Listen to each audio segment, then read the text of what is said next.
From start to finish, completely and utterly dreadful. Eric Ten Hag's, not his worst game because we lost 7-0 to Liverpool, but one of his worst games in charge of this club. I mean, Casemiro is our entire midfield, and we've got a 4-game suspension for him, so we've got to fucking work that out. Get Lindelof into that midfield immediately. Not enough people are saying this. Lindelof needs to get in that midfield. We are now in a top 4 battle. We are 1 point inside of the top 4 with Newcastle now going over us into 3rd position. We've got a goal difference of +4. It is what? It's the 3rd worst in the top 10. We need Lindelof in there for defensive soundness in the midfield. Sabitzer and McTominay was never going to work. They're the two types of the exact same player. It just never made sense why that was going to work. Complete and utter fucking dullness in the head from Eric Ten Hag today. I have no idea what he was thinking that midfield pairing was going to work. Exactly the same type of player with no defensive security. And the midfield got found out, as expected, because Casemiro has our entire midfield, and it's just embarrassing, the lack of midfield depth that we have. Let's get on to these player ratings. De Gea is an 8, and the man of the match. If that is an unbelievably low score for David De Gea. It's clearly the man of the match. He's the only reason we didn't lose 5-0. Our away record against top 9 teams this season, let me read it out. Brentford, 4-0 loss. Man City, 6-3 loss. Aston Villa, 3-1 loss. Arsenal, 3-2 loss. Liverpool, 7-0 loss. Newcastle, 2-0 loss. Not good enough. And David De Gea is the reason why some of those didn't have 4 or 5 extra goals added on them. Absolutely unbelievable. One of the best goalers in the world. Sorry, in the Premier League still. Probably not in the world anymore. Actually, no, in the world. When it comes to shot stopping, he's unbelievable. Now that I think of it, the only reason I'm going to lower him to a 7 is because, for me, I would have... Actually, no. It would have meant, I reckon on the second goal, people are saying he should have claimed the cross. I think it was too hard to claim the cross. I think Rashford or Lindelof should have done better. De Gea's an 8. Unbelievable. Delo, 6.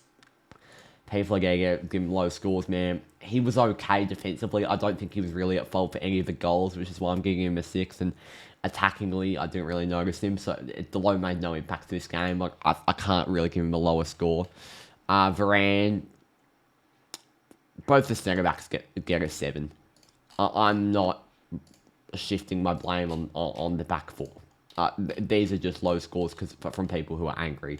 I'm not shifting the blame on the back 4. It's the midfield that are going to get the low scores. I've already mentioned Delo. Varane and Martinez, solid as always. So sound. Luke Shaw, it's same as Delo. Didn't really do anything wrong. Didn't really cost us any goals. It's just, whatever. Marcel Sabitzer, 3.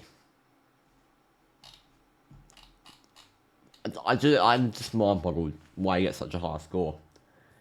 And it's not Sabitzer's fault whatsoever. It's completely Eric Ten Hag's fault. Completely Eric Ten Hag's fault why he thought that midfield would work. No one works alongside Scott McTominay.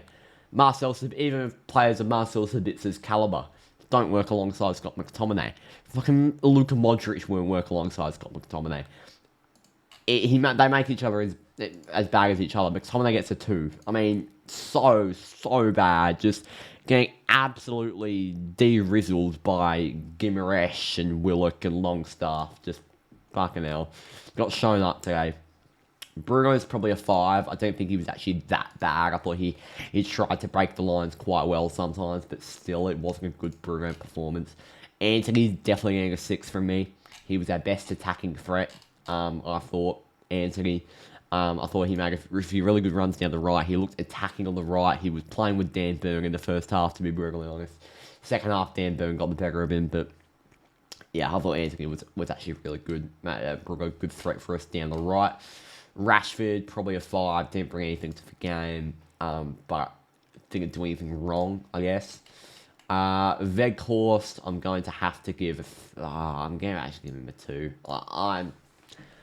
Look, his off-ball work's good, his pressing's good, but this was an extra bad game where we need a striker, and he's the fucking pace of a sloth that's had his drink spiked. It's just absolutely unbelievable how fucking bad he is. Sancho's, these are just all sixes, I guess. Martial, yeah, good to see him back. He actually did well in times. Lindelof, 5, had to do better on the header. Actually, I'm going to get... Oh, no, I can't get Rashford a lower score. He's... And can I? I don't think I can. It's Lindelof's fault. Fred, 6. Pellistri, 6. 1 for me. I'm sorry, but that game's on Eric Ten Hag. The substitutions made no sense. Ten Hag did the 2. 1-0 was a good enough result for us. 2-0 Ten Hag did to himself with those fucking stupid substitutions, bringing Martinez and Varane off for what? Pellistri and Fred and Lindelof. It was just so mind-boggling. And then the McTominay and Sabitzer midfield selection. We don't have a lot of options, but get some fucking defensive soundness in there. Invicta Lindelof.